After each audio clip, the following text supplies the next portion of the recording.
Terima kasih banyak-banyak Juliana. Itu dia cerita pagi di negeri Melaka. Macam biasalah sektor pelancongan telah pun dibuka. Kalau boleh pergi melancong tidak ada masalah. Cuma kena ingat kena jaga SOP. Itu sajalah. Apapun Syafinas negeri dia ni baru saja PRU Dun Melaka kan. Selepas ni kita nak ke PRU Dun Sarawak. Tapi sebelum itu kita nak bercerita mengenai satu masalah ataupun isu yang tak lekang di mulut kita ni dan kita pun tak faham kenapa masalah ini masih ada lagi sehingga sekarang, iaitu akaun keldai. Ya, akaun keldai ini adalah sejenis scam lah kan. Tapi kalau kita nak bercerita mengenai perkara ini, saya rasa tetamu kita di studio pada hari ini pakar mengenai jenayah komersial ini. Kami bersama dengan ACP Mazlan Paijan, penolong pengarah siasatan jenayah keuangan Perbankan Koperasi Insurans Jabatan Siasatan Jenayah Komersial Bukit Aman. Jadi hari ini kita nak memberi pencerahan dan juga pengetahuan kepada penonton Selamat Pagi Malaysia mengenai isu mule account ataupun keldai account. Salah satu jenis scam ini mungkin boleh Tuan boleh bagi pengenalan mengenai mule account dan jenayah mule account ini di Malaysia. Terima kasih saudara Ridwan dan saudari Syafiqah. So, Assalamualaikum warahmatullahi wabarakatuh dan salam sejahtera kepada pendengar dan penonton Selamat Pagi Malaysia. Sebagaimana soalan yang diajukan oleh saudara pengacara tadi ini, mule account ataupun keldai account adalah satu akaun yang digunakan oleh seseorang atau dalam kita konteks ini adalah penyerayah untuk tujuan melakukan jenayah. Dengan kata mudah yang lain, satu akaun mangsa ini digunakan untuk menerima kemasukan wang hasil daripada kegiatan jenayah yang dilakukan oleh seseorang sedikit. So boleh kita katakan juga akaun tumpang. Jadi penggunaan akaun mule ini sama ada tidak disedari oleh pemiliknya atau disedari dan mungkin secara sukarela diberikan oleh pemilik akaun ini sendiri. Antara kes-kes jenayah yang melibatkan mule account ini adalah penipuan jual beli secara online, penipuan e-dagang, penipuan pinjaman tidak wujud, penipuan pelaburan, penipuan cinta dan berbagai lagi. Inilah antara kes-kes jenayah yang melibatkan akaun scam ataupun mule account yang banyak berlaku kebelakangan ini. Kalau kita tengok secara statistiknya, kes itu semakin meningkat daripada hari ke hari. 108,820 akaun bank dibuka keldai. Ini dalam tempoh 3 tahun sejak 2018 ini. Modus operandi ini bagaimana? Dan kalau kita nak mengenali ciri-ciri scammer ni, sebab kadang-kadang kalau kita tengok muka baik, kalau dengar suara pun elok je, sopan, santun, bagi salam. Tapi ciri-ciri bagaimana tuan? Memang statistik menunjukkan peningkatan yang melibatkan mule account ni yang begitu mendadak sekali. Yang pertama sekali, kalau ada unsur-unsur meminta akaun, kalau seseorang menelpon tuan-tuan dan puan-puan atau saudara pendengar yang memintakan nombor akaun ataupun tawaran kerja yang memerlukan kita ataupun pemilik akaun menyerahkan akaun ataupun kad ATM, itu adalah ciri-ciri atau tanda bahawa akaun tuan-tuan ataupun akaun pendengar akan digunakan sebagai mule account. Jadi dari segi faktor-faktornya, kenapa situasi ini boleh berlaku? Peningkatan kes telah pun berlaku. Kadang-kadang kita pening juga, kenapa orang boleh terpedaya untuk memberikan kad mereka dan juga memberi nama mereka untuk mencipta akaun baru? Ini satu soalan yang menarik sekali. Kenapa wujudnya mule account ini? Yang pertama sekali adalah kita ada faktor tarikannya. Faktor tarikannya adalah imbuhan. Imbuhan dan keuntungan segera. Pemilik akaun ini ada kalanya menyewakan akaun ataupun menjualkan akaun dia kepada syndicate ini bagi tujuan mendapatkan keuntungan mudah, keuntungan segera. Kalau kita dengar di luar sana pun, kalau kita bertanya dengan rakan-rakan yang ingin kita buat pelaburan pun, kita akan tanya ROI dia berapa cepat dia dapat, kan? So begitu juga lah ni. Maknanya semua orang sekarang ni apabila nak buat sesuatu, semua nak mendapatkan imbuhan dengan kadar segera, nak cepat. Jadi selagi ada imbuhan yang akan diperolehi oleh pemilik akaun ini, maka permintaan kepada pemilik akaun ini akan sentiasa ada. Ada tangkapan yang kita lakukan. Orang ini, tangkapan ini iklankan dalam FB dia untuk dapatkan pemilik akaun yang ingin menyewa dan menyurah dan menjual akaun mereka. Jadi kalau satu akaun dia bagi 200 atau 300, okey, dapat satu bulan dapat 10 orang, dia akan melabur, akan keluar bagi bayaran pada orang itu sebanyak 2,000. Tetapi dia jual balik pada sindiket dengan harga yang double, harga 400 satu akaun. So dalam sebulan dia boleh dapat keuntungan 2,000 juga. Ada juga cara begini, sedang pendengar, bahawa pemilik akaun ini ataupun individu-individu tertentu yang ingin mendapatkan imbuhan dengan kadar segera, keuntungan segera, menjalankan bisnes pula, jual beli akaun pula. Ini yang sadakan pertamalah kenapa wujudnya mule account ini. Maksudnya mereka terpengaruh dalam mule account itu sendiri dan juga tahu mule account dan menyerahkan akaun mereka. Dan adakah akaun itu akan diserahkan kepada pihak-pihak lain juga? Kemungkinan itu ada. Sebab selagi nombor akaun ataupun akaun bank pemilik ini tidak disekat, sindiket ini akan mengagih-agihkan semula, membagi-bagikan kepada untuk lain-lain kes penipuan. Dia akan jual atas jual selagi akaun tersebut belum disekat. Kalau ikut pemantauan dan juga perhatian daripada pihak polis sendiri, kategori mana yang sekarang ini mudah terpedaya dan juga tertipu? Adakah remaja? Adakah pelajar-pelajar universiti kerana mereka inginkan ialah keuangan untuk pembelajaran mereka? Bagaimana Tuan? Kajian kami mendapati golongan yang mudah menjadi sasaran ataupun golongan yang terdesak untuk mendapatkan kehidupan yang lebih baik, seperti golongan penganggur, golongan pelajar, penagih dadah, suri rumah, juga terdedah kepada sasaran ataupun menjadi sasaran mudah kepada sindiket-sindiket inilah untuk mendapatkan mule account ini. Di pihak polis sendiri, bagaimanakah kes ini boleh diselesaikan? Adakah kebarangkalian bahawa apabila laporan diberikan kepada pihak polis, kes begini dapat diselesaikan, contohnya kepada mangsa tersebutlah? Apa yang penting, satu laporan apabila dibuat oleh setiap mangsa, kita akan menjalankan siasatan. Setelah siasatan dibuat, kita akan rumuskan. Yang penting, pemilik akaun yang menyerahkan akaun mereka kepada sindiket ini tadi, sama ada secara sedar ataupun tidak sedar, harus bersedialah untuk menghadapi hukuman atau tindakan yang sewajarnya daripada pihak berkuasa lah. Pertama sekali, kita akan minta pihak bank untuk gantung akaun mereka. Jadi apabila akaun mereka ditutup ataupun digantung, mereka tidak akan dapat membuka akaun-akaun lain, sukar untuk mendapatkan pekerjaan, dalam konteks majikan payah untuk membayar gaji melalui akaun, melainkan majikan bayar secara cash lah. Tapi tidak ada majikan yang bayar secara cash ke belakang ini. Kemudian selain daripada itu, pemilik akaun ini juga akan dikenakan tindakan di bawah undang-undang yang sedia ada lah, kanun kesesaan ataupun undang-undang mengikut negeri-negeri di Sabah, undang-undang kesalahan kecil di Sabah maupun di Sarawak. Ini bermaksud sama ada dia rela ataupun tidak rela, tahu ataupun tidak tahu, dia boleh juga disabitkan di mahkamah. Betul Tuan? Betul.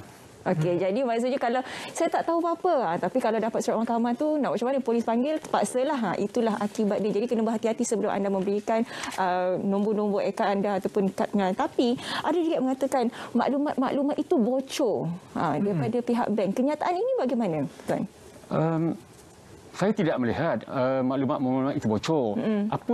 Selama ini apa yang kita siasat, kita dapati kebanyakannya adalah diserahkan sendiri oleh pemilik akaun ini.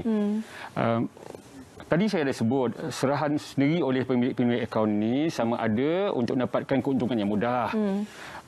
Ada juga yang terpedaya. Yang terpedaya apabila untuk memohon pekerjaan, majikan tersebut meletakkan syarat bahawa mereka dikenaki menyerahkan akaun bank dan kad ATM mereka.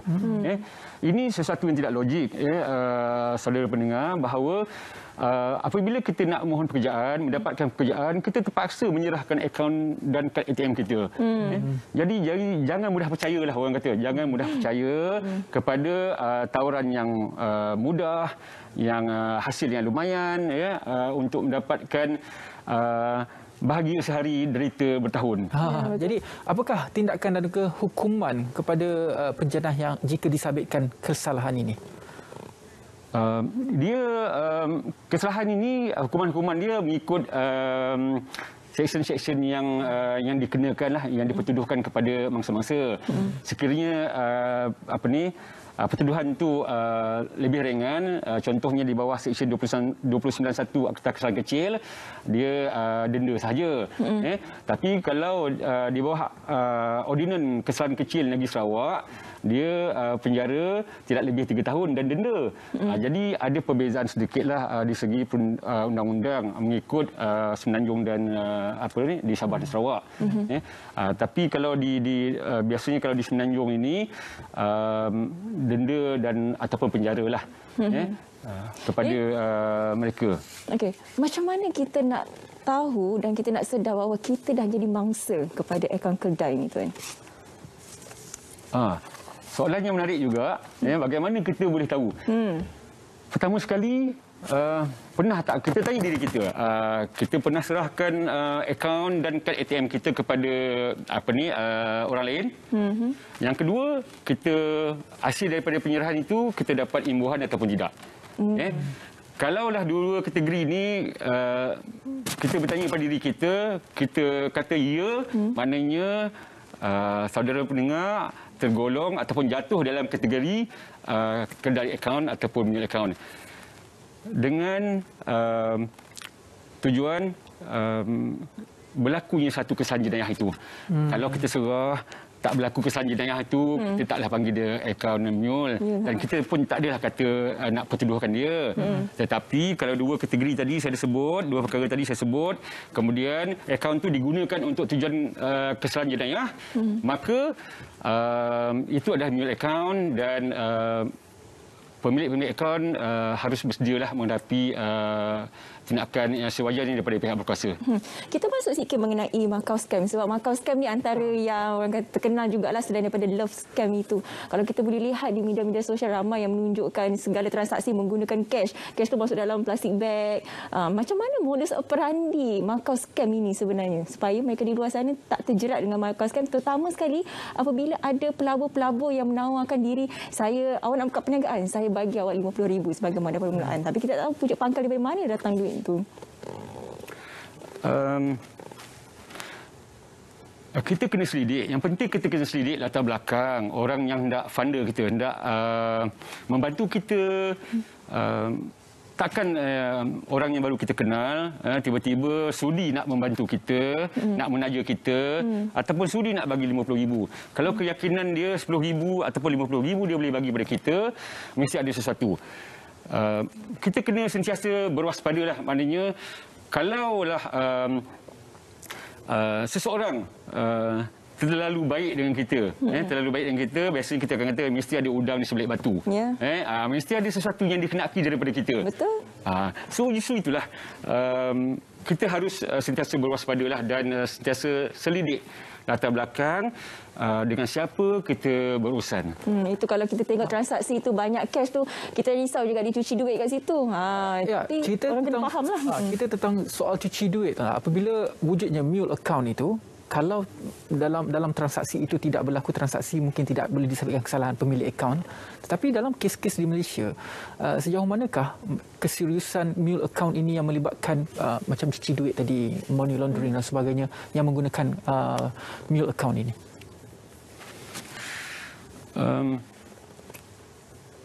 Kita harus tahu bahawa kenapa milik akaun ni begitu popular sekarang ni. Digunakan oleh penjenayah. Objektif utamanya penjenayah menggunakan email akaun ni adalah untuk mengaburi pihak berkuasa. Dan macam saudara Ridwan cakap tadi, untuk layering lah ataupun untuk mencuci duit pengubuhan wang haram. Jadi inilah salah satu cara bagaimana sedikit-sedikit ini membuat pencucian duit-duit mereka. Dia yang paling penting sekarang ini, seperti mana Tuan kata, jangan percaya sesiapa lah. Lagi-lagi kalau too good to be truth tu, kena fikir-fikir, takut ada udang di sebalik mi. Tapi satu lagi cara dia ialah kalau kita lihat sini ada semak mule lah, laman sesawang. Mungkin Tuan boleh terangkan mengenai semak mule ini? Ya. Saya berbesar hatilah memaklumkan kepada semua pendengar bahawa Jabatan Siasatan Jenayah Komersial Bukit Aman ini ada menyediakan semak mule di website ccid.rmp.gov.my /semak mule. Ini adalah bertujuan untuk pendengar-pendengar di luar sana untuk menyemak akaun dan nombor telefon yang terlibat dengan jenayah komersial. Ini adalah satu perkhidmatan yang kita bagi kepada penonton-penonton apabila menerima panggilan, minta serahkan akaun ataupun membuat pindahan kepada akaun-akaun yang tertentu. Okey, semak dulu akaun kepada semak mule yang kita sediakan ini. Dari situ, di dalam website ini kita sediakan semua akaun-akaun dan nombor telefon yang terlibat dengan mule akaun ini. So kalau ada trigger nampak, maknanya itu akaun mule, so berhentikanlah setakat itu saja tindakan penonton untuk meneruskan ataupun memindahkan duit kepada mana-mana akaun. Dan laman sesawang ini dikemaskinikan setiap hari atau bagaimana? Sebab ini data-data ini sentiasa dikemaskinikan oleh pihak unit yang tertentu di jabatan kami lah. So jangan risau, ini memang up to date punya data lah orang kata. Jadi maksudnya sesiapa sahaja yang nak check akaun tersebut boleh tengok dekat semak mule ini. Jadi data-data daripada pihak PDRM itu adalah list kepada pemilik-pemilik ataupun penjenayah yang sudah pun melakukan jenayah sebelum ini. Ataupun bagaimana? Betul tu.